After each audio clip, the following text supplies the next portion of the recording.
Now, Boris Johnson found himself the target of a hoax call this week.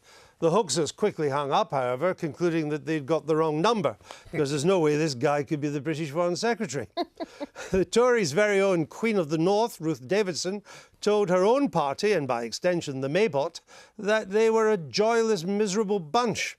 Now, you know you've won the Glumbucket Stakes when you're being told to cheer up by a Scot. The Maybot was reprogrammed with a new little ray of sunshine algorithm to counter Miss Davidson's harsh criticisms when he exclaimed, "How wonderful!" at the Chelsea Flower Show, when presented with a cowpat that had been lovingly brought to London as part of a display of the Yorkshire countryside. Clearly, this new software requires some fine-tuning. Here's economist Liam Halligan with our roundup of the week.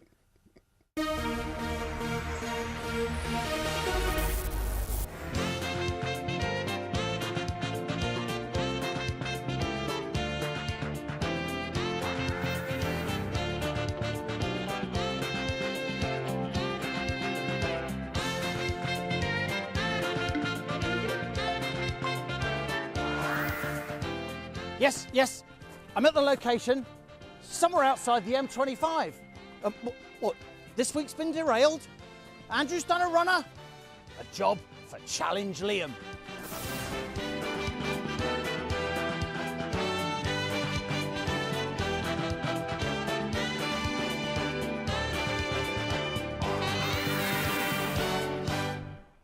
So it seems the government's made a hash of the new rail timetables. That sounds like a job for Challenge Liam. Time to get this show on the road. Oh, the rails. What we've seen in the last few days hasn't been good enough. No one should underestimate the logistical challenge of introducing a timetable change. A number of things have gone wrong, but most particularly, for the second time in 6 months, Network Rail were far too late in finalising the planned timetable changes, and they have left the rest of the industry struggling to catch up.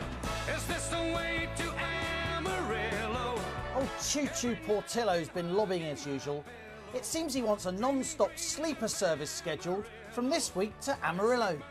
I guess that's where he gets his shirts.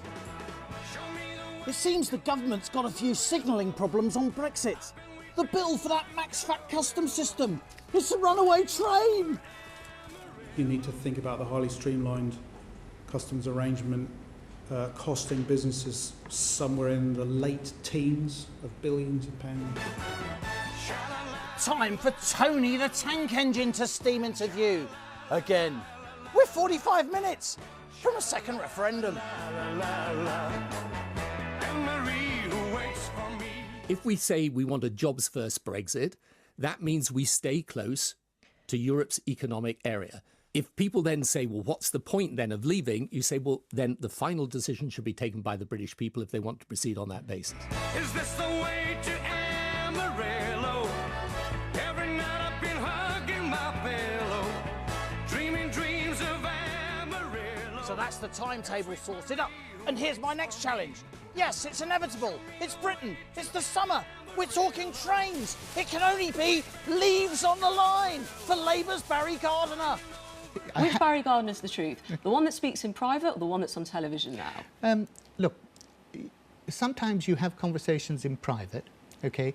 And the reason they're held in private is because you can advance thinking and you can actually then try and if all you ever do is stick by the given line, you'd never actually advance things because you'd never discuss anything with people. But that's the reason for holding things in private.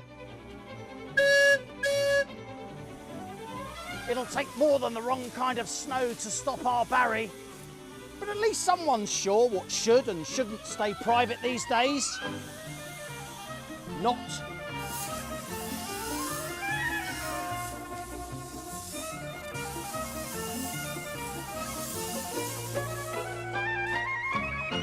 This was the week when Michael Gove compared himself and Ruth Davidson to rock legends Ike and Tina Turner. He must have left his judgment in the sidings.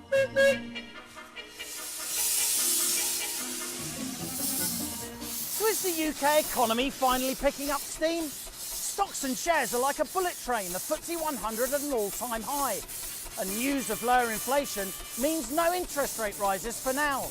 A positive statement then from conductor Mark Carney. No, I thought not. Real household incomes are about £900 per household lower. than we forecast in May of 2016, which is a lot of money. Now, the question is why, and what drove that difference. Some of it, and we can't be absolute about it, but some of it is arguably ascribed to Brexit.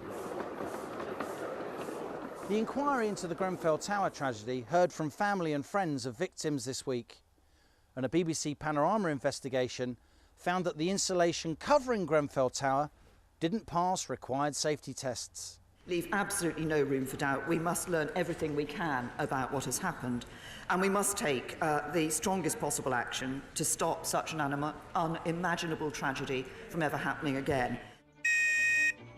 Well, I've got some tickets, but we're missing a conductor. What's that? Ah. Auditioning for the role of Fat Controller, John Burko faces calls for police investigations into allegations he bullied colleagues and staff. The government chose to schedule a major transport statement on an opposition day, thereby substantially reducing the time available for opposition business. Having expressed my displeasure about the matter quite forcefully from the chair, I used the word stupid in a muttered aside. One journey that's definitely reached the end of the line is Ken Livingstone's service to his beloved Labour Party.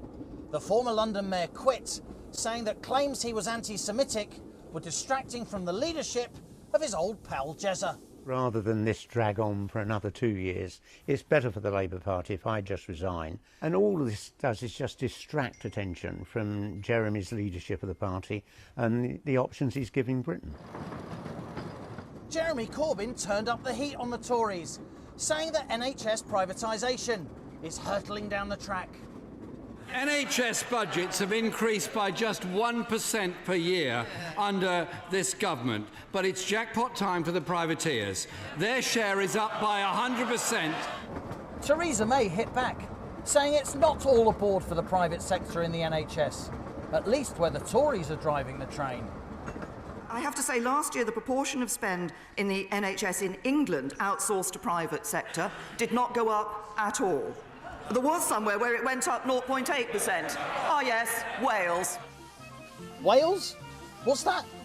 The birthplace of Anneka Rice? I've never heard of her. That one's for you, Michael. Nice shirt.